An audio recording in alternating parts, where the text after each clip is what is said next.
உலகெங்கும் வாழும் அன்பு தமிழ் நெஞ்சங்களுக்கு வணக்கம். NBC செய்தி மடல் ஹாட் டாக் நிகழ்ச்சியிலே உங்களை சந்திப்பதில் மிக்க மகிழ்ச்சி. கேள்விகள் ஆயிரம் இருந்தாலும் பதில்கள் என்பது நேர்மையாக உண்மையாக இருக்கும் ஒரு அற்புதமான கிறிஸ்தவ விழிப்புணர்வு நிகழ்ச்சி தான் நமது NBC செய்தி மடல். இங்கே சொல்லப்படும் ஒவ்வொரு பதில்களும் பரிசுத்த வேதத்தின் அடிப்படையிலே உங்கள் உள்ளங்களையும் வாழ்க்கையும் உங்கள் திருச்சபையும் மாற்றும் என்பதில் எந்த சந்தேகமும் இல்லை. தொடர்ந்து நிகழ்ச்சியை பாருங்கள். இன்றைய நாளில் நமது கிறிஸ்தவ பெரியார் டாக்டர் பீட்டர் சாலமன் ஐயா அவர்களை சந்திக்கலாம். வாருங்கள் அன்பு நேயர்களே. ஐயா வணக்கம். ஐயா வணக்கம். சொல்லுங்க. உலகளாவிய பெரிய பெரிய நட்சத்திர போதகர்கள் தன்னை ஒரு அடையாளப்படுத்தி கொண்டு ஞானஸ்தானம் நான் 2 பெற்றேன், 3 பெற்றேன், 5 பெற்றேன் பெருமையாக சொல்லிக்கிறாங்க. ஞானஸ்தானம் எத்தனை, அது எப்படி பெற வேண்டும் என்பதுதான் இந்த நாளினுடைய கேள்வி. ஐயா, அதாவது நம்முடைய நிகழ்ச்சி பாரபட்சம் இல்லாமல் புதிய ஏற்பாடு என்ன போதிக்கிறதோ, என்ன எழுதப்பட்டிருக்கிறதோ அதை எடுத்து காண்பிப்பது மட்டும்தான் நம்முடைய நோக்கம். நாம் அனுபவங்களையோ கர்த்தர் என்னிடத்தில் நேரடியாக பேசினார் என்ற ஒரு கருத்துக்களையோ சொல்கிறவர்கள் கிடையாது. நமது நிகழ்ச்சியை கவனிக்கிற மக்கள் காது கொடுத்து கேட்டு மனதார அதை ஏற்றுக்கொண்டு அது புதிய ஏற்பாட்டில் எழுதிய வசனங்கள் தானா, சபையினுடைய போதனை தானா என்று கவனிக்கணும். காரணம் என்னன்னா, வியாபார நோக்கில மேடையை விட்டு இறங்காத போதகர்கள் தங்கள் குடும்பத்தை மட்டும் மேடையில் ஏற்றி உட்கார்ந்து கொண்டு தலைமுறையாக வாழ்கிறார்கள். அவர்களுடைய உச்சகட்ட போதனைகளை ஒன்று, நான் 4 ஞானஸ்நானம் எடுத்திருக்கேன், 5 ஞானஸ்நானம் எடுத்திருக்கேன், நான் யோர்தான் நதியிலேயே எடுத்திருக்கேன் சொல்வதற்கு ஒரு காரணம், அவர்கள் செய்த தவறை அது காட்டுகிறது. ஒரு ஆள் 4, 5 எடுத்தேன்னு சொல்லும் போது அந்த 4, 5ல் 1 தான் சரி. அப்படியானால் 4 தவறு செய்திருக்கிறார் என்று பொருள். அந்த தவறு அவர் புரிஞ்சுக்காம அது ஒரு பட்டம் போல, பதவி உயர்வு போல, ஒரு பெருமையாக நான் 5 ஞானஸ்நானம் எடுத்திருக்கேன், சபையராகிய நீங்கள் 1 ஞானஸ்நானம் எடுத்திருக்கீங்க, ஆகவே நாங்கள் ராஜரீகமான குடும்பம், நாங்கள் ஆசாரியர்கள், மேடையில் நாங்கள் தான் இருப்போம், எல்லா அதிகாரம் எங்களுக்கு தான் உண்டு, இந்த மாதிரியான கற்பனை வடிவங்களை தான் நம்ம இங்கே பார்க்கிறோம். ஆனால் உண்மையிலேயே வேத வசனம் நமக்கு ஒரு சாவியை தருகிறது. அந்த சாவி என்னன்னா, 2 தீமோத்தேயு 2வது அதிகாரம் 15வது வசனம், நீ வெட்கப்படாத தேவனுடைய ஊழியக்காரனாய் இருப்பதற்கு சத்திய வசனத்தை நிதானமாய் பகுத்து போதிக்கிறவனாய் இருக்க வேண்டும் என்ற ஒரு கட்டளை இருக்கு. அப்போ rightly dividing the word of truth, சத்தியத்தை நிதானமாக பகுத்து நாம் போதிக்கணும்.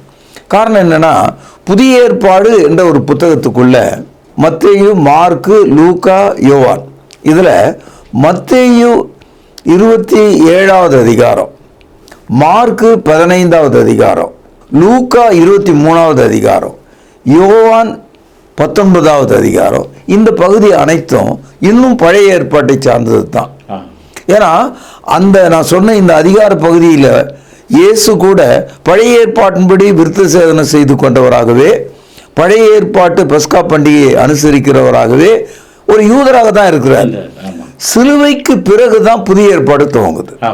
அப்படியானால் மத்தேயு 28ஆம் அதிகாரம், மார்க்கு 16ஆம் அதிகாரம், லூக்கா 24ஆம் அதிகாரம், யோவான் 20ஆம் அதிகாரத்துக்கு மேலே தான் உங்களுக்கு புதிய ஏற்பாடு தொடங்குது.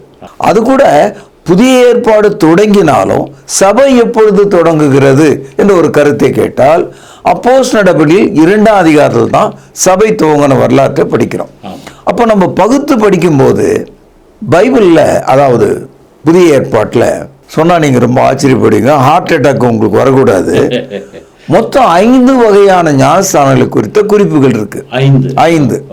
5 ஞானஸ்தானங்களை குறித்த பேச்சு இருந்தாலும் ஒன்றுதான் என்று புதிய ஏற்பாடு கட்டளை எடுக்கிறது. எபேசியர் 4ஆம் அதிகாரம் 5வது வசனத்தில் ஒரே ஞானஸ்தானம், ஒன்லி ஒன் பேப்டிசம். அப்போ ஒரு ஞானஸ்தானம் என்று கருத்து இருக்குமானால் மீதி ஞானஸ்தானங்கள் நமக்கு ஏற்புடையது அல்ல. உதாரணமாக இயேசு கிறிஸ்து பிறப்பதற்கு 6 மாதத்துக்கு முன்னால் பிறந்த யோவான் எனப்படுகிற மனிதன் அவன் ஞானஸ்தானம் கொடுத்ததுனால அவனுடைய பேர் யோவான் ஸ்நானன், ஜான் த பேப்டிஸ்ட் அழைக்கப்பட்டான். அவன் எதுக்காக ஞானஸ்தானம் கொடுத்தார்னா, இயேசு கிறிஸ்துவனுடைய வருகைக்காக, அவரை சந்திப்பதற்காக மனம் திரும்பிய மக்களை ஆயத்தப்படுத்துவதற்கு, பள்ளங்களை நிரப்பவும் மேடுகளை பள்ளங்களாக்கவும் இயேசுக்கு முன்னால் ஓடுகிற ஒரு கட்டியங்காரனை போல அவனை தேவன் அனுப்பினார். அவன் மனம் திரும்புதலுக்கு ஏற்ற ஞானஸ்தானத்தை கொடுத்தான். இந்த தகவல் மத்தேயு 3ஆம் அதிகாரம் 2வது வசனத்திலும் 6வது வசனத்திலும் நீங்கள் பார்க்கலாம். மனம் திரும்புதலுக்கு ஏற்ற ஞானஸ்தானத்தை அவன் கொடுக்கிறான். இது தவறு என்று அப்போஸ்தலர் நடபடிகள் 19ஆம் அதிகாரம் 3, 4, 5 வசனங்கள் நீங்க படிச்சீங்கன்னா பவுலடியார் சொல்கிறார், யோவான் கொடுத்த ஞானஸ்தானம் மனம் திரும்புதலுக்கான ஞானஸ்தானமாச்சே, அது தவறு என்று சொல்லி மறுபடியும் அவர்களுக்கு கர்த்தராகிய இயேசு நாமத்தில் ஞானஸ்தானம் கொடுத்ததாக நாம் படிக்கிறோம். இப்போ ஒரு ஞானஸ்தானம் தவறா போச்சு. அடுத்தது இயேசு கிறிஸ்துவும் ஞானஸ்தானம் பெற்றிருக்கார். அப்போ இந்த நட்சத்திரங்கள் என்ன சொல்றது, நான் இயேசு கிறிஸ்துவை போல ஞானஸ்தானம் பெற்ற ஆளு அப்படின்னு சொல்ற அளவுக்கெல்லாம் துணிகிறவங்க எல்லாம் இருக்காங்க. அதாவது ஞானஸ்தானத்தினுடைய நோக்கம் பாவ மன்னிப்பிற்காக. பாவ மன்னிப்புக்காக ஞானஸ்தானம் சொன்னா அப்ப இயேசு பாவியா? இயேசு பாவி இல்லையே, அவர் பாவம் மற்றவர். உலகத்தின் பாவத்தை சுமந்து தீர்க்கிற தேவ ஆட்டுக்குட்டி. யோவான் 1வது அதிகாரம் 29வது வசனம். அப்படி இருக்கும்போது பாவம் மற்றவருக்கு எதுக்கு ஞானஸ்தானம்? இதை நீங்க கவனிக்கணும். இயேசு கிறிஸ்து யோர்தான் அண்டை வந்து யோவானை பார்த்து எனக்கு திருமுழுக்கு கொடு, ஞானஸ்தானம் கொடு என்று அவர் கேட்கும்போது யோவான் சொல்கிறார், ஐயோ நான் எப்படி கொடுப்பது, நீர் தேவனுடைய குமாரனாயிற்று. அந்த இடத்துல அவன் ஒரு கேரக்டரா என்ன சொல்றான், உம்முடைய பாதரட்சியின் வாரை அவிழ்ப்பதற்கு கூட எனக்கு தகுதி இல்லை என்று தன்னை தாழ்த்துகிறான். அப்பொழுது இயேசு அவனிடத்துல சொல்றாரு, இந்த லாங்குவேஜ் அப்படியே சொல்றாரு, இப்பொழுது இடம் கொடு, நவ் கிவ் பிளேஸ், எனக்கு இடம் கொடு. இப்போ எதுக்காக இடம் கொடு அப்படின்னு கேட்டா, தேவ நீதியை நிறைவேற்றுவதற்கு இந்த ஞானஸ்தானம் சொல்றார். இதை மத்தேயு 3ஆம் அதிகாரம் 15வது வசனத்திலே நீங்கள் படிக்கலாம். இயேசு அவனுக்கு பிரதியுத்தரமாக, இப்பொழுது இடம் கொடு, இப்படி எல்லா நீதியும் நிறைவேற்றுவது நமக்கு ஏற்றதா இருக்கிறது என்றார். To fulfill God's righteousness. இயேசு ஞானஸ்தானம் பெற்றார். அப்போ இந்த இடத்துல இயேசு கிறிஸ்துனுடைய ஞானஸ்தானம் உலகத்தில் வேற யாரும் பெற முடியாத ஒரு ஞானஸ்தானம். அது தேவ நீதி நிறைவேற்றுவதற்கான ஒன்றாக இருக்கிறது. இதை எந்த ஒரு மனிதனும் கிளைம் பண்ண முடியாது. 3ஆவதாக பாவ மன்னிப்புக்குரிய ஞானஸ்தானம்.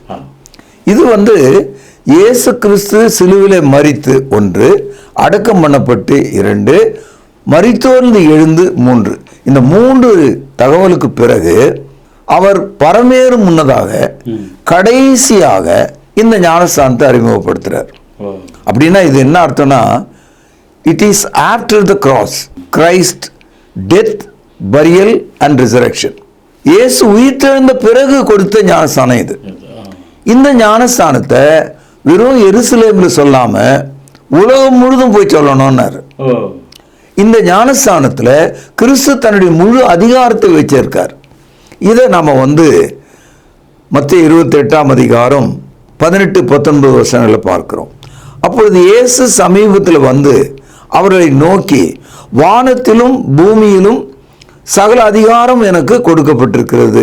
இந்த கருத்தை யோவானால் சொல்ல முடியாது. 19ஆம் வசனம் பாருங்கள். ஆகையால் நீங்கள், இந்த இடத்துல நீங்கள் என்பது அப்போஸ்தலரை குறிக்கிறது, புறப்பட்டு போய் சகல ஜாதிகளையும் அல்லது சகல இனத்தாரையும் சீஷராக்கி, கவனிங்கள், பிதா குமாரன் பரிசுத்தாவின் நாமத்திலே அவர்களுக்கு ஞானஸ்தானம் கொடுத்து.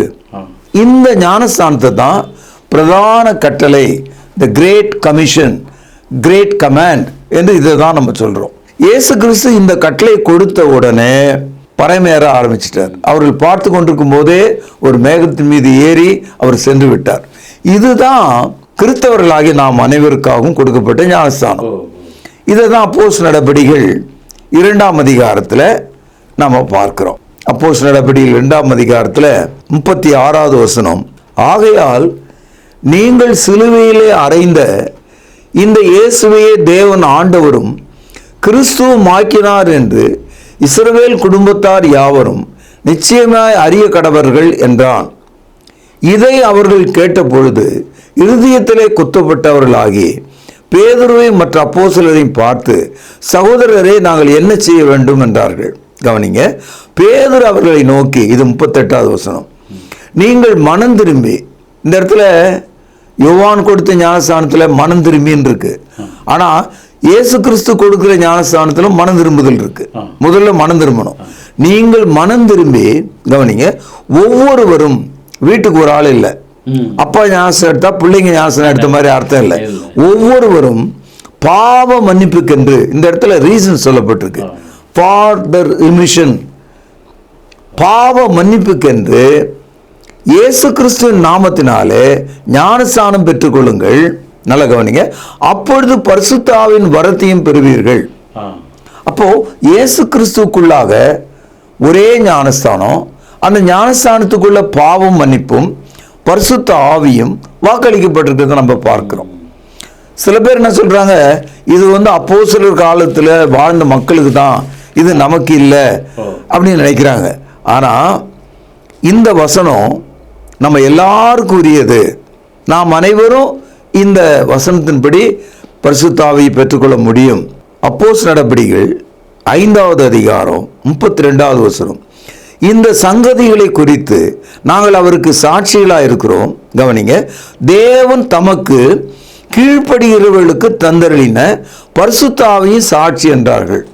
அப்போ பாவ மன்னிப்பும் பரிசுத்த ஆவியும் ஒன்றாக இந்த ஞானஸ்தானத்திலே நமக்கு கொடுக்கப்பட்டிருக்கு. இதுதான் சபையிலே கொடுக்கிற ஒரே ஞானஸ்தானம். இதை தான் எபேசியர் 4:5 ஒரே கர்த்தர் ஒரே ஞானஸ்தானம் என்று நாம் படிக்கிறோமே, ஒரே ஞானஸ்தானம் இதுதான். இது இல்லாம அப்போஸ்தலர்களுக்கு விசேஷமாக ஒரு ஞானஸ்தானம் கொடுக்கப்பட்டது, 4வது. அது என்னன்னா, அப்போஸ்தலர் நடபடிகள் 1வது அதிகாரம் 5வது வசனம், ஆகையால் நீங்கள் எருசலேமை விட்டு போகாமல் என்னிடத்திலே கேள்விப்பட்ட பிதாவின் வாக்குத்தத்தம்னா பிராமிஸ், நிறைவேற காத்திருங்கள் என்று கட்டளையிட்டார். இந்த வசனத்தை முதல்ல நம்ம கவனிக்கணும். கட்டளையிட்டார். எங்கே காத்திருக்க வேண்டும்? எருசலேம்ல. ஏன் அவர்கள் எருசலேமில் காத்திருக்கணும்? பிதாவினுடைய கட்டளை நிறைவேறுவதற்காக. அப்படி அவர்கள் காத்திருக்கும் போது அவர்களுக்கு என்ன கிடைக்கும் என்று சொல்லுகிறார். 4வது வசனம் பாருங்கள், அன்றியும் அவர் அவளோடு கூடி வந்திருக்கும் போது அவர்களை நோக்கி, யோவான் ஜலத்தினாலே ஞானஸ்தானம் கொடுத்தான், நீங்கள் கவனிங்க சில நாளைக்குள்ளே பரிசுத்த ஆவியினால் ஞானஸ்தானம் பெறுவீர்கள். இது சில நாள். இயேசு கிறிஸ்து பரமேறி கரெக்டா அடுத்து வந்த 10வது நாள், அதாவது இயேசு பரமேறுவதற்கு முன்பாக உயிர்த்தெழுந்து 40 நாள் காட்சி கொடுத்தார். 40ம் ஒரு 10 50. 50 என்ற வார்த்தைக்கு பொருள் எபிரேய மொழியில பெந்தெகோஸ்தே என்று அர்த்தம். சரியா சில நாளைக்கு பின்பு. அப்போ ஏசு சொல்றாரு, ஆஃப்டர் மெனி டேஸ், சில நாளைக்கு பிறகுன்றார். அது ஏறக்குறைய ஒரு வாரத்துக்கு பிறகுதான் இந்த ஞானஸ்தானத்தை அப்போஸ்தலர்கள் எருசலேமில் பெற்றார்கள். இந்த ஞானஸ்தானத்தை பெறுவதற்கு யாரும் இன்னைக்கு எருசலேம் போக வேண்டிய அவசியம் இல்லை. நீங்கள் பாவம் மன்னிப்புக்குரிய ஞானஸ்தானம் பெற்றாலே பரிசுத்த ஆவி தேவன் உங்களுக்கு வாக்களிப்பதாக சொல்லியிருக்கிறார். இந்த ஞானஸ்தானம் அப்போஸ்தலருக்கு மட்டும்தான். இந்த ஞானஸ்தானம் துவக்கமாக அப்போஸ்தலருக்கு மட்டும்தான். இப்போ 4 ஞானஸ்தானம் பார்த்துட்டோம். 5வது சொன்னா அது வலிக்கும், ஆனா அதான் உண்மை. நீங்க 1 கொரிந்தியர் 15வது அதிகாரம் 29வது வசனம், மேலும் மரித்தோர் உயிர்த்தெழாவிட்டால் மரித்தவர்களுக்காக ஞானஸ்தானம் பெறுகிறவர்கள் என்ன செய்வார்கள்? மரித்தவர்களுக்காக ஏன் ஞானஸ்தானம் பெறுகிறார்கள்? இது பைபிள் இருக்கு இந்த வசனம். அப்போ முதல் நூற்றாண்டு காலத்துல உங்களுக்கு ஞாபகம் வரும், இன்னைக்கு இயேசு சொன்னாரு, அந்த ஐஸ்வர்யவான் நரகத்தில் வேதனைப்படும் போது லாசரு ஆபிரகாம் மடியில் இருக்கார். அப்போ அவன் ஒரு கருத்தை வெளியிடுறான். என்ன சொல்றான்? பூமியில எனக்கு 5 சகோதரர் இருக்காங்க, அவங்க இந்த நரகத்துக்கு வராதபடிக்கு யாராவது போய் சொன்னா நல்லா இருக்கும்னு சொன்னா இல்ல, இதே கான்செப்ட் தான் கொரிந்து சபை மக்கள் மத்தியில அவங்களுடைய பெற்றோர்கள் இறந்து போனவங்க இருந்தாங்க இல்லையா, முன்னோர்கள், அவர்களுக்காக மரித்தோருக்காக உயிரோடு இருக்கிற கிறிஸ்தவன் அவன் சார்பில் எங்க அப்பா பேர்ல, அம்மா பேர்ல, சித்தப்பா பேர்ல, தாத்தா பேர்ல இவன் ஒரு ஞாபகம் எடுத்திருக்கான். இதை யாரும் அப்போஸ்தலர் போதிக்கல. இது அப்போஸ்தலருடைய உபதேசமும் அல்ல. மரித்தவர்களுக்காக ஒருவனு ஞாபகம் எடுக்க முடியாது. ஆனால் இப்படி பெற்றிருக்கிறார்கள் என்ற ஒரு குறிப்பு கொரிந்திய சபையில இருக்கிறது என்ற ஒரு தகவலை ஆவியானவர் நமக்கு காண்பிக்கிறார். இன்னைக்கும் மரித்தோருக்காக ஞாபகம் எடுக்கிற முறை கத்தோலிக்க திருச்சபையில் இருக்கிறது.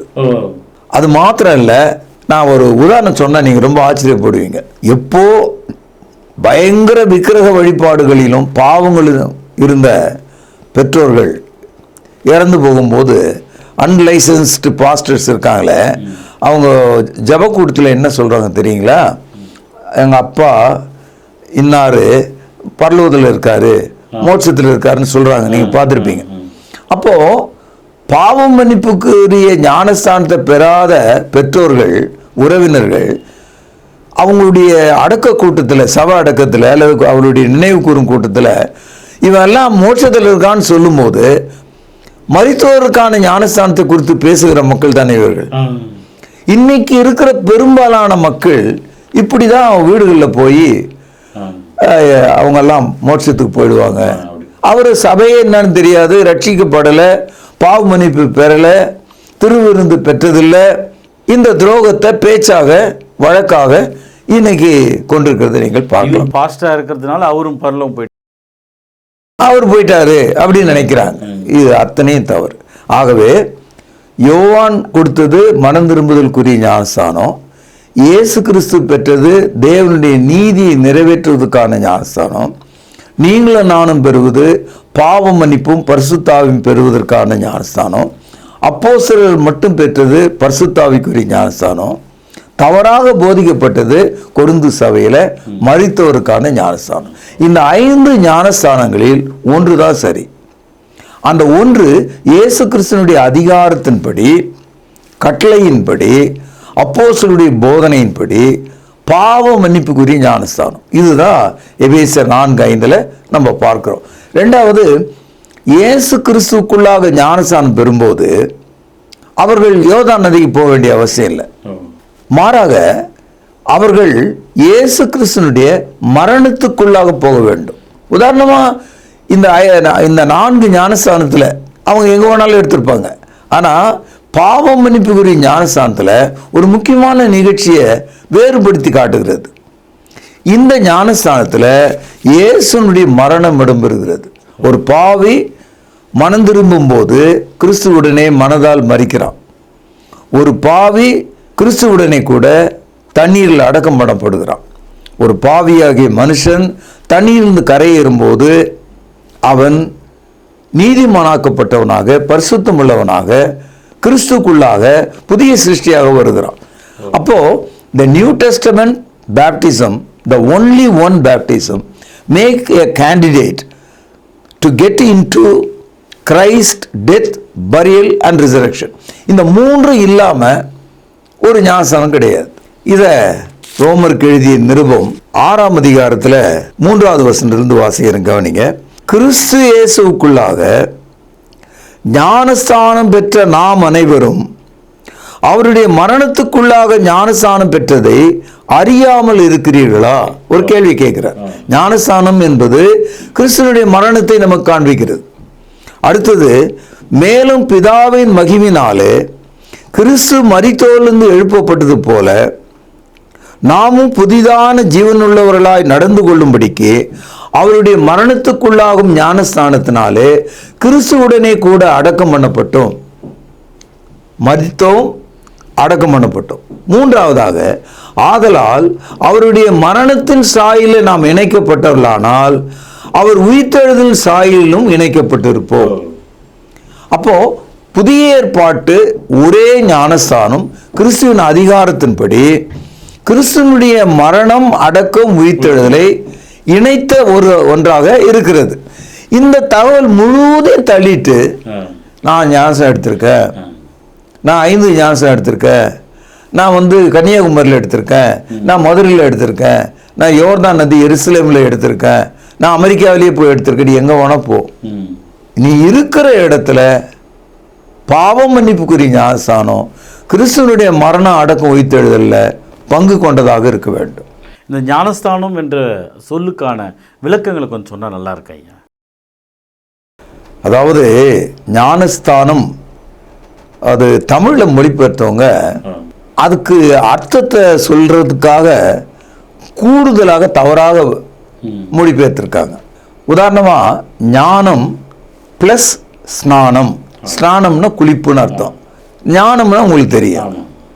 அப்போது நம்ம சாதாரண குளிக்கிறோம், சாதாரணமாக முழுகிறோம், அது இல்லை. இது ஞானத்துக்காக எடுக்கிறது அப்படின்ற அர்த்தத்தில் அந்த ஒரு 150 வருஷத்துக்கு முன்னால் மொழிபெயர்க்கப்பட்ட தமிழ் பைபிளில் ஞானஸ்தானம்னு எழுதிட்டாங்க. ஆனால் இதே புதிய ஏற்பாட்டில் ஞானஸ்தானம் என்பது முழுகுதல், அதான் அதனுடைய அர்த்தம். ஆனால் இன்னைக்கு நம்ம ஞானஸ்தானம் சொன்னால் உங்களுக்கு புரியும், எனக்கும் புரியும், ஏன்னா பழக்கத்தினால. ஆனால் பைபிளை பற்றி கேள்விப்படாத ஒரு ஆள்கிட்ட போய் ஞானஸ்தானம்னு சொன்னால் மேலே பறக்கிற ஒரு பறவையினுடைய ஒரு சிறகா இறகா அப்படின்னு கூட அவன் நினச்சிக்கலாம் இல்லையா? அதனால் ஞானஸ்தானம் என்பது அந்த சொல் இன்னைக்கு நம்ம ஏற்றுக்கொண்டிருக்கிறோம், வேறு வழி இல்லை, மொழிபெயர்ப்பு தவறாக இருக்குது, புதிய மொழிபெயர்ப்புக்கு நம்ம வரணும். ஆனால் பைபிளே நீங்கள் படிச்சிங்கன்னா மற்ற சில இடங்களில் ஞானஸ்தானம் என்பதை திருமுழுக்கு, மறுஜென்ம முழுக்கு என்றும் எழுதியிருக்கிறார்கள்.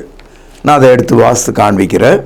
எபேசியர் 5வது அதிகாரம் 26வது வசனம். தாம் அதை திருவசனத்தை கொண்டு பேனால் அடிக்கொண்டிடுங்கள், தண்ணீர் முழுக்கினால் சுத்திகரித்து பரிசுத்தமாக்குறதுக்கும். இந்த இடத்துல தண்ணீர் முழுக்கு என்று இதுதான் ஞானஸ்தானம். இன்னொரு இடத்தை எடுத்து காண்பிக்கிறோம் பாருங்க. தீத்து 3வது அதிகாரம் 5வது வசனம். நாம் செய்த நீதியின் கிரியின் நிமித்தம் அவர் நம்மை ரட்சிக்காமல் தமது இரக்கத்தின்படியே, கவனிங்கள், மறுஜென்ம முழுக்கினாலும் பரிசுத்தாவினுடைய புதிதாக்குதலினாலும் நம்மை ரட்சித்தார். இந்த இடத்துல மறு ஜென்ம முழுக்கு, இந்த இடத்துல முழுக்கு என்ற வார்த்தை இந்த 2 இடங்கள்லையும் புதிய ஏற்பாட்டில் சரியா இருக்கு. ஆனால் ஆரம்பத்திலிருந்து கடைசி வரைக்கும் இந்த ஞானஸ்தானம் என்ற சொல் விக்கிரக வழிபாடு செய்கிறவர்கள் இதை மொழிபெயர்க்கிறாங்க. இலங்கையில் இருந்த சில தமிழர்களும் தமிழ்நாட்டில் இருந்த சில தமிழர்களும் பிராமணர்கள் அவர்கள் கையில் இந்த புத்தகத்தை கொடுத்து மொழிபெயர்க்க செய்த போது அவங்க செய்தது ரொம்ப நல்லா இருக்கும் என்ற எண்ணத்தில் அன்றைய சபைகள் அதை அங்கீகரித்து விட்டது தமிழில். ஆனால் தெலுங்குக்காரங்க ரொம்ப புத்திசாலிங்க. அவங்க இந்த பேப்டிசம் என்ற வார்த்தையை மொழிபெயர்க்கிறதுக்கு பதிலாக ஒலி பெயர்த்து விட்டார்கள். ஒலி பெயர்த்தல்னா சவுண்டு, அந்த வார்த்தை அந்த சொல்ல ஒலியாக மாற்றிட்டாங்க, அப்படியே வச்சுட்டாங்க.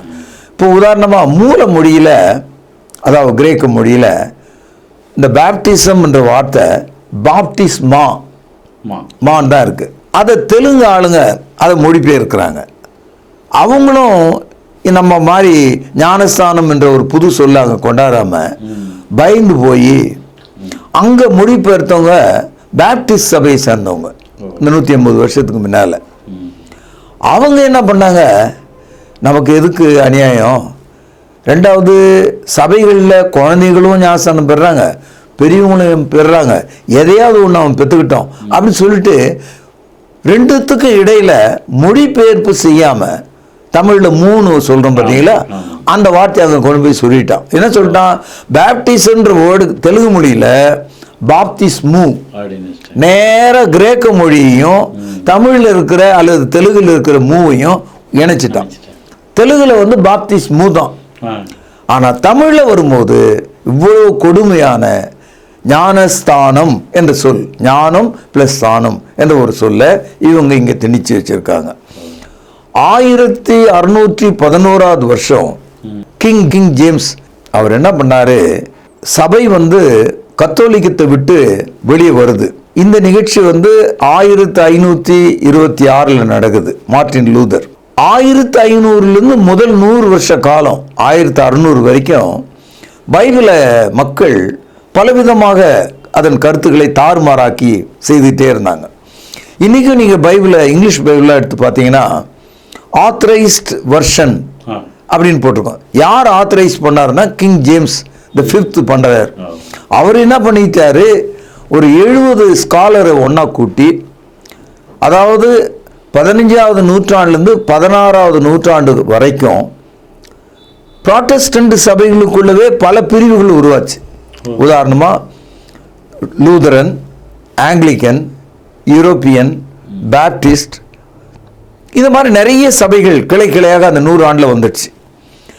ஆளுக்கு ஒரு பக்கம் அவங்கவுங்க பைபிளை மொழிபெயர்த்தாங்க, இந்த கருத்துக்களை வெளியிட்டாங்க. உதாரணமாக சில சபைகள் ஞானஸ்தானம்னா முதியோருக்காக என்ற அர்த்தம் விளங்குற மாதிரி கொடுத்துட்டாங்க. குழந்தைகளுக்காக அப்படின்றவங்க கத்தோலிக்கர்கள், லூதரன்கள், புராட்டஸ்டன்ட்ல இருக்கிற மற்ற சபையார், இவங்கெல்லாம் குழந்தைகளுக்காக இன்னைக்கும் குழந்தைகளுக்கு ஞானஸ்தானம் கொடுக்குறாங்க. இந்த குழந்தைகளுக்கு ஞானஸ்தானம் கொடுக்குறவங்களும் பெரியவங்களுக்கு ஞானஸ்தானம் கொடுக்குறவங்களும் பொதுவாக பயன்படுத்துகிற பேர் பேப்டிசம் தான்.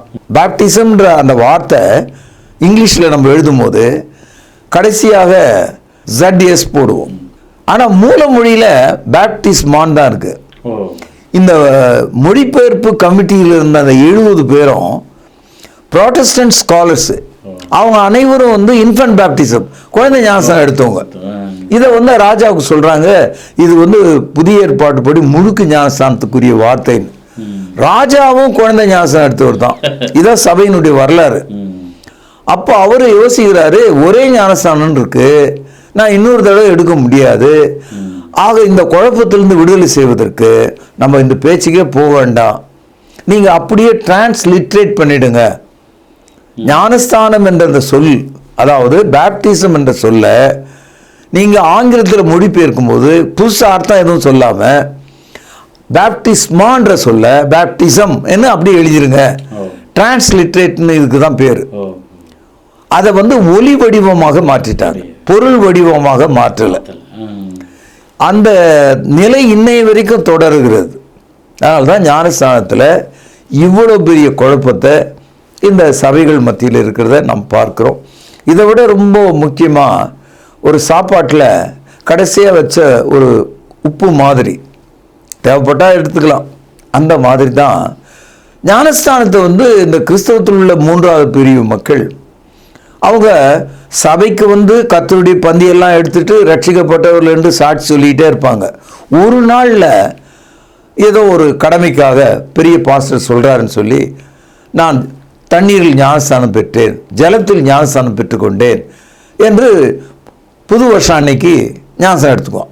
ஆனால் அதுக்கு முன்னால் 6 மாதம் 1 வருஷமோ நான் ஒரு கிறிஸ்தவன் சொல்லி ரட்சிக்கப்பட்டவன் சொல்லி கர்த்தருடைய பந்தியெல்லாம் எடுத்துக்கிட்டு இருப்பாரு. எப்போ ஞானஸ்தானம் எடுக்கிறாருன்னா என்னைக்கோ ஒரு நாள். இதெல்லாம் அநியாயமான காரியங்கள். ஐயா, இன்றைய NBC செய்தி மடல் ஹாட் டாக் நிகழ்ச்சி உண்மையிலே வெறும் ஹாட் டாக் அப்படின்னு எங்களுக்கு புரிகிற வகையில் எடுத்து சொன்னீங்க. சத்தியத்தை சத்தியாக விலைக்கு சொன்னீங்க ஐயா.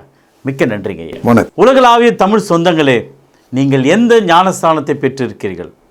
புதிய ஏற்பாடு ஒரே ஞானஸ்தானத்தை வலியுறுத்துகிறதை இவ்வளவு நேரம் நீங்கள் கேட்டீர்கள். சத்தியத்தை கேட்கிறது மாத்திரமல்ல, அதற்கு கீழ்ப்படுகிறவர்களாய் உங்களை ஒப்புக்கொடுங்கள். மீண்டும் ஒரு சுவாரஸ்யமான NBC செய்தி மண்டல நிகழ்ச்சியில் உங்களை சந்திக்கும் வரை விடைபெறுவது உங்கள் அன்பு அறிவிப்பாளன் சார்லஸ் எஸ் குணசேகரன். நன்றி, வணக்கம். தொடர்பு கொள்ள வேண்டிய முகவரி: திருமறை நேரம், 58 சர்ச் தெரு, குமரன் நகர், சென்னை 6,82,000. செல்போன் 9385500882.